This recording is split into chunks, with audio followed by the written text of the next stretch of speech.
Okay, so next slide will cover why and where is SMS so important for aviation industry. It says that the basic importance of a SMS system in aviation industry are prevention of accident or incident, proactive safety, cost saving, compliance with the regulations of aviation authority. So here we can go from the bottom, like the last point.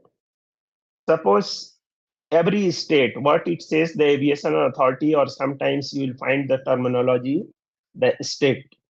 State is that the suppose we are doing the business in India. So here the safety policy or the safety guidelines issued and developed by the DGCA, it becomes mandatory for any Indian operator.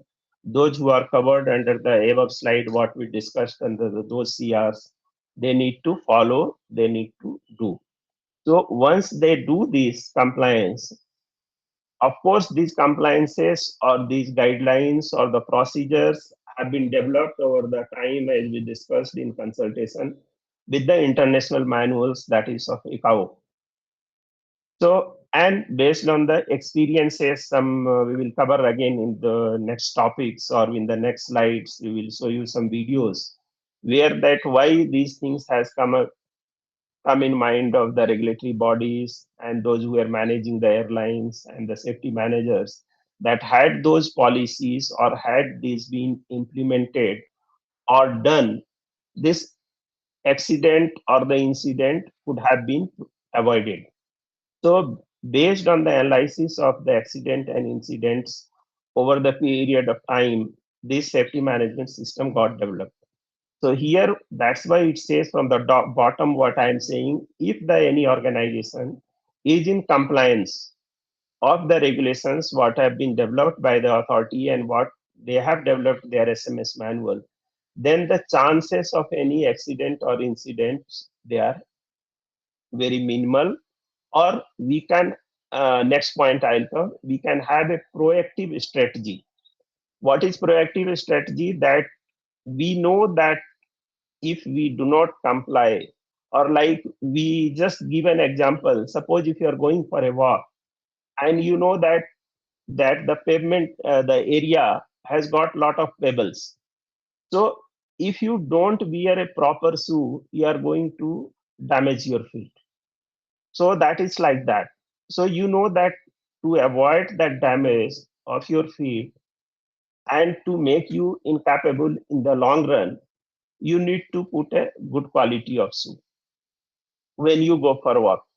So here that the concept comes that if you are doing any activity, whether it is a maintenance activity, whether it is a flying is undertaken, or any activities which affects not only the person, those who are involved in that job, it affects the component, it affects the aircraft, it affects the surrounding, it affects the again establishment or anything which is beyond the structure of the organization, but it is of a public nature.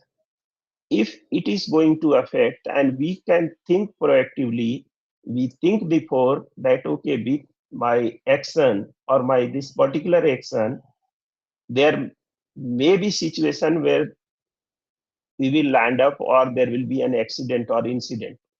So to mitigate that accident or incident, we need to take some measures. We need to develop some policies that, okay, if this X job is to be done, it is to be done with this Y procedure. So the chances of doing a mistake, chances of deviating from the laid down regulations, and finally ending up going for a big accident or incident can be avoided. So how it goes, the proactive safety policy. With this policy, lastly, this cost saving comes. Then what happens? We are preventing the accident or the incident. If any accident or incident happens, suppose it can happen over the period of time where any proactive measures were not taken or the things which were not visualized. So it can happen in a very, very rare case. We will go through a slide that it shows that there is a called cheese model where if all your omissions and commissions, it aligns whatever deviations you have done, whether it was intentional, whether it was unintentional, or it was situational that you were forced to do something within a time bound manner. You thought that if you go for the procedural things, or if you ask for the items which were required to carry out that job, it may delay the process. So in turn, the organizations will land up, say there will be a delay in the aircraft is not released in time, or the people they will be standing at the tarmac, there will be hue and cry. So many things we think over in our mind when we do any job in aviation sector. Suppose if you are doing a maintenance and you know that after 40 minutes this aircraft will be released, or the passengers they will come and start boarding the plane in another half an hour or 20 minutes. But during the course of your inspection you find that there is a glaring thing. So if you feel that okay, this glaring mistake or this maintenance aspect, if I attempt the first thing, it will take time. Then you will visualize how much time it will take.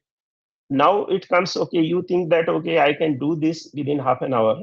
But for doing that, you need to have some tools, some equipment, some support, some papers, which you may have to face from the office, you may have to face from the store.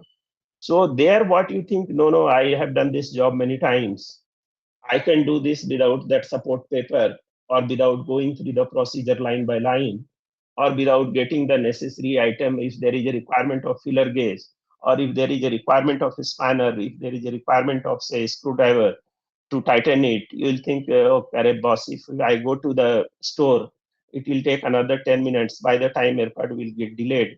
So I have got a key ring. Let me tighten this. Of course, you are thinking that time, you're thinking maybe to save the organization, or to save the things, to save the time, so that the organization doesn't land up in a situation where they are put to an embarrassment in public arena. But you have severely compromised with the safety. Now that nut or the bolt or the tagging, whatever you had done, if it is not done through a proper procedure, if you are not adhered to the things, it may fall off. It may fall off in air, it may fall off in the next landing, where the people they do not know that somebody has worked on this system. So it will, what happened, cascade into a major accident or incident. So you could have avoided a small embarrassment for the organization, but finally it landed in a cascading effect and more embarrassment. Not only embarrassment, in the punitive action or in the legal arena for the organization for whom you have been working. So you need to take a very judicious decision once such thing happens in our life, that yes, whether you are compromising with the safety or not, because safety is the paramount thing for which you, I, or XYZ, anyone gets employed and he is entrusted with that responsibility after due training, and after you can say an assurance from the person who has been discharging his duty. Somebody sitting at the 100 miles away, he is assured of your capability, of your decision making capabilities, of your physical capabilities, that you will perform the things in a right way. Okay, so coming back again to these accident and incident, and finally what happens, there is a cost saving. So cost saving, not only it happens that you are doing a procedure, you are doing a work through procedure, the cost saving happens here also. If suppose there is an incident or accident, here the cost factor will be quite high than the saving what we emphasized, or we first thought that there will be some savings if I don't do this. Okay. Now coming to the prevention of that how we call the prevention of accident or incident, how we can. The primary goal of SMS is to identify and mitigate safety risks before they escalate into major issues, what we discussed just now. SMS involves an the integration of safety protocols across all levels of operations to ensure the risk of accident and incidents are mitigated. So this point also we discussed that it is not only from the one sector or one vertical of the organization. The SMS calls for the integration of all the levels of operation of any organization, from all persons, from all departments, and so that they can take the, you can say, proactive measures, and the accident or incidents can be mitigated, or that is can be avoided, so that we know that if we do not do this, we will end up, or this situation may call for an incident or accident. It gives a systematic approach to managing safety risks that can lead to accident in flights. We discussed that. By analyzing data, conducting safety audits and inspections, and implementing risk controls, SMS can improve safety across the entire organization, reducing the chances of accident and incidents. So this point again, I will re-emphasize that. So this analyzing data, what, how the data here, what is the data they are calling for, or what do we mean by data here? It is the data is here that the incident or accident or anything which has, suppose the aircraft was to depart, or a pilot was to fly, or you were to do some job in other department, that has landed you, or that process has got landed in some delay or some deviation from the procedure what it was supposed to be. So those deviations, let it be very minor, they are documented, or the flight safety department and the SMS departments, now once they function, they note it down that okay, on so and so date, at such and such time, this thing has happened. Now they analyze over the period of time, once say within a month, they collected such 5 or 10 types of data.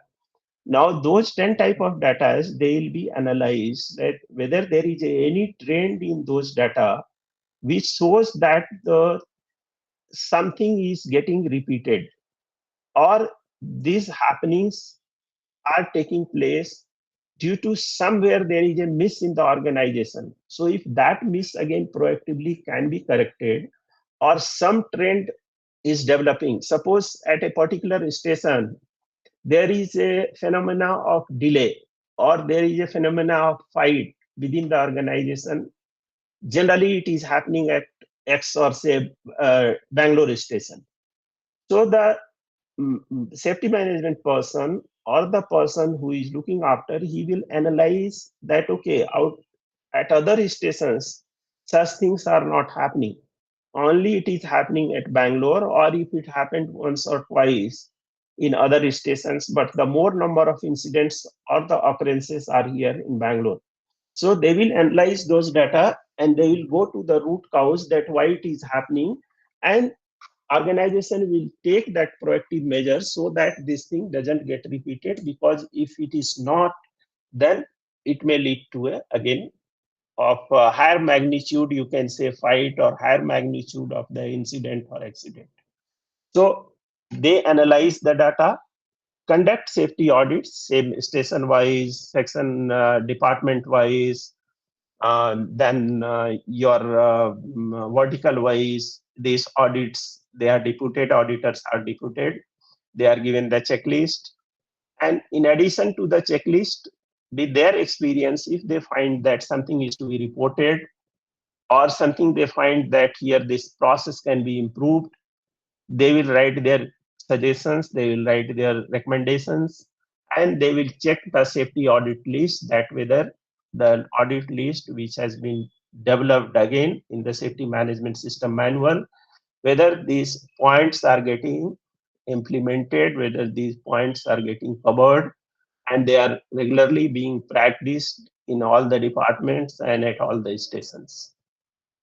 Next comes implementing the risk control. Same, because the risk control, we will cover that chapter, that how the system functions. First, we develop the policies, then we go through the checklist, then thereafter comes the controls. That in the controls, there are several things along with the risk control, that if those policies are not implemented, if the policy is not implemented due to the various regions, then those regions will be analyzed. Why the policy was developed, it is not getting implemented in that particular department or particular place. Then if not, then what is that risk controls? If suppose I was said, or you are said, that okay, you need to say wear the cap once you are going to receive the aircraft, but that because it is a summer season, so the safety persons, they said that okay, this cap is to be worn because the people, they will be subjected to heat waves and all, so they need to wear. But now that cap organization could not procure it, or if it was procured, it was supplied to the main station, but they could not supply to the remotest station because there it will take time to reach. But when the safety auditor, he went for the inspection, he found that the guy is not wearing the cap and he is standing in the sun. So was there comes the risk control, that whether though the cap was implemented in a safety policy that the people, they will wear, but due to organizational constraints or due to some regions, it is not that it will not be provided, but it may take time. So whether we have anything to implement to control that risk of heat wave, like people, they are given every half an hour, they are not subjected to stand in sun for completely 1 hour, they are relieved in half an hour or 15 minutes, they are provided with the water, they are provided with the shed, so that every 15 minutes they can go and stay there in 5 minutes shed, and then they can come back. So those are the, again, that risk control measures, that how you define the risk control measures and what action organization has been taking if they are not able to implement due to any constraint the developed policies. Next comes the SMS can improve safety. We discussed that across the entire organization, because if the safety is there, like the culture gets developed, it is not again a one day's job. Everyone remains reluctant. Everyone, it is our human nature that we want to finish our job fast. We we would like to go shortcut. We develop an apathy to refer the manuals. We develop an attitude that yes, I have done 10 times this job, I don't need to refer anything, I can do it at my fingertips. So overconfidence. So those things are always there, and these are the human traits. They cannot be removed in one day. So any safety culture of the SMS or the flight safety, it takes time, and it is to be developed over the time with the repeated, you can say, implementations, with repeated check and safety measures, with continuous, you can say, updation of the people regarding the incident, regarding the accident, going through the seminars, exercises, where the people, they are made aware. You might have experienced, or you will experience once you join many of the things in the organization.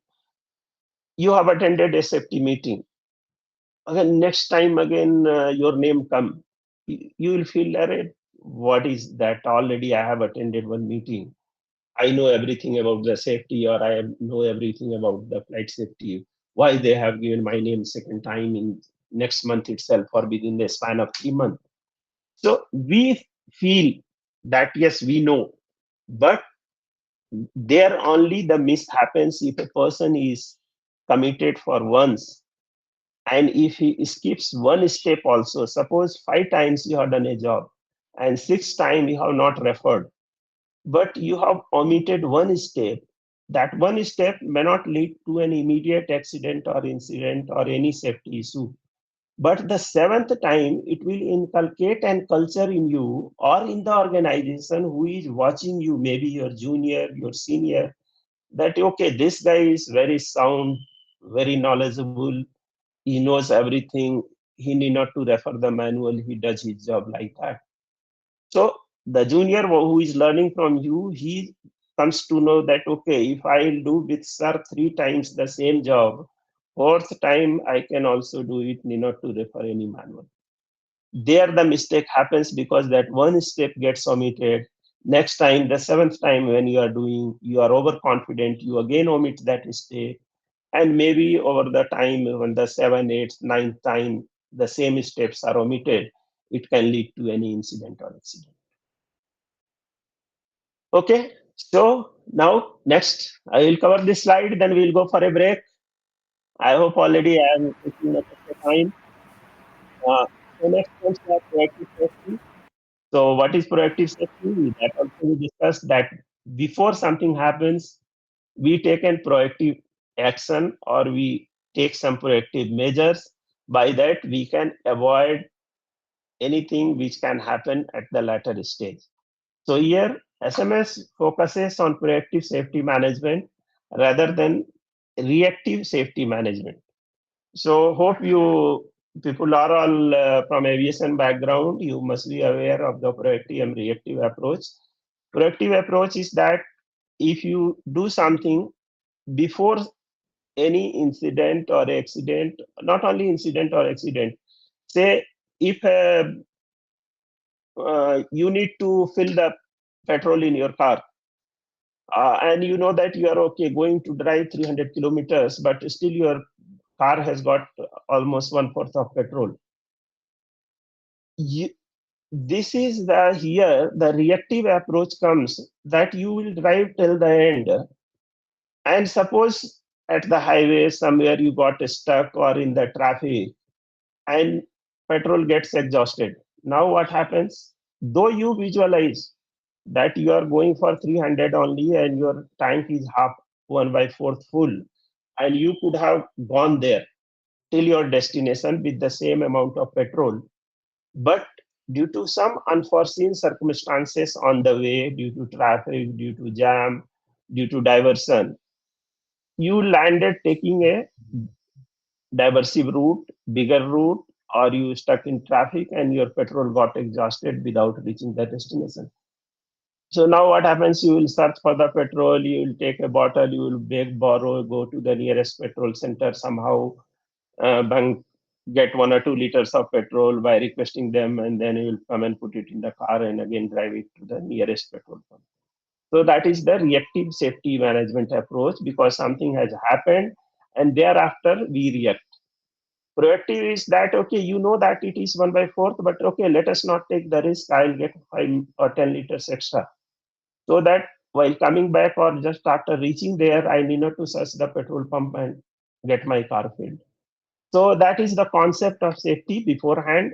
Proactive and reactive is that if something happens, thereafter we do the corrective action. That is, SMS seeks to predict potential safety issues before they occur, as we discussed, uh, monitoring possible safety hazards and taking actions to avoid them. So here, what we discussed earlier, we analyze the trends, we analyze the incidents, we analyze the work culture, and we analyze various aspects which affect the safety culture of any organization. And if we find that the trends are not, you can say, as expected, or they are deviating from the established procedure of the organization, then we take some proactive measures, and then by monitoring those things, we take proactive measures and we avoid the hazards or the actions, our actions avoid them. This approach helps organizations to enhance safety culture and continuously improve safety performances. Of course, that is all the outcome what we discussed. Sorry, cost saving, accident or incident investigations and remedial action that follow are very costly for aviation. We know that the aviation parts, even the grounding of aircraft for one day, or grounding of even a person, you can say, if suppose you are an pilot or you are an engineer and you have been deputed to work, and Today, all of a sudden you come up, or due to any, of course, it's not that the known reasons, due to unknown reasons, you come up, you feel sick, you feel that I can't go or I cannot do this job. Then if you are luckily, or the organization has got a standby, or if it is a big station, it's fine that somebody can be intimated immediately and at the shortest possible notice time, or within the time the person can come up, and there may be a delay of half an hour or 10 minutes or 15 minutes. But suppose there are airlines, those who fly, and there is a one pilot or there is a one engineer, he is stationed only one in that particular station. If he becomes sick, or if he is not following the proper care of himself, and aircraft has landed and the guy is missing, he is not there due to any reasons, then who comes certifies the aircraft? Or the pilot has come, he is drunk, he has not taken care of his due health, he started vomiting, he says that I am sick. Then now to get the pilot from the base station, or to get an engineer to release that aircraft, just I am quoting this example, so that becomes too costly for any company, not only in terms of time, in terms of money. Same goes for the equipment in the aviation, because almost all the equipments, even we can't imagine that how costly they are. First thing, they are not in Indian rupees. We buy them in dollars, or the company or the airline, they purchase them in dollars. There is an agreement either with the providers of those components. So they analyze, if you just simply discard any component and you send that it has become unserviceable, they will analyze and they will come back, no, it was your fault. You could not analyze it properly. Component is working fine. So that penalty comes on the organization, plus the downtime of the aircraft. If you are buying anything, then again the dollar cost, customs cost, bringing that item to the fore, again getting somebody to fit that item. So everything involves cost. So how it becomes costly. Next comes the proper implementation and maintenance of SMS can help to save airlines operations from these costs. We discussed that. SMS reduces cost by identifying safety risks and preventing potential safety incidents that could naturally result in expensive investigation and reputational damage, which we discussed.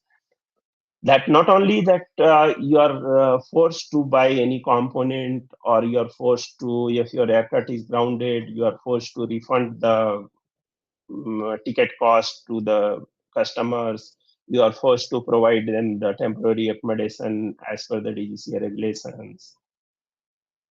It, even if proactive actions are taken in the SMS, it can avoid those things, the potential grounding of the aircraft, any incident. Not only if any accident or incident happens, if it is a major, what here it wants to say, that they get investigated. So investigation happens at the organizational level. If it is of more serious nature, then the regulatory bodies, they will be involved. They'll come, you need to provide them time, infrastructure, you need to take care, your aircraft remains grounded, you are suffering the revenue loss. So all those things happens, and then finally what happens, there is a reputational damage, that there is embarrassment in the public. Nowadays social medias are so active that immediately, if even half an hour delay is there, somebody is sitting in the aircraft, he will take a selfie, he will put it on the X, he will put it in the Facebook, he will put it everywhere, that aircraft is delayed, I am waiting, aircraft could not take off. So the organization goes for the reputational damage in the social media, in the public arena, and they need to take, because it hampers the business. Suppose if 10 persons daily they start writing about any airline or any organization, you are the 11th person, you would like to travel or you would like to visit that place. Generally, what happens? We all read nowadays the social reviews. So once you see that review of this 10 guys has already given a bad remarks, or their time is, they are not so strict on the time, their reliability factors are questionable, then you will find an alternate source instead of relying on that particular airline or particular place. unless and until you are forced to take that decision if there are no alternative. So that way it damages the reputation. Lastly, it can also help to get reduction in insurance premiums and demonstration of control of safety risk. So here, like same, our health insurance efforts are also insured. So once you get the insurance, like what happens, we insure our bike, we insure our car. If you don't go for any insurance claim within this year, the next year they give you the no claim bonus. So some 10%, 20%, 50%. So this industry, same way it goes there. If the aircraft insurance is done and the premiums, the hefty premiums, heavy premiums are paid for the aircraft insurance, because not only it is for the aircraft, it is for the passengers as well.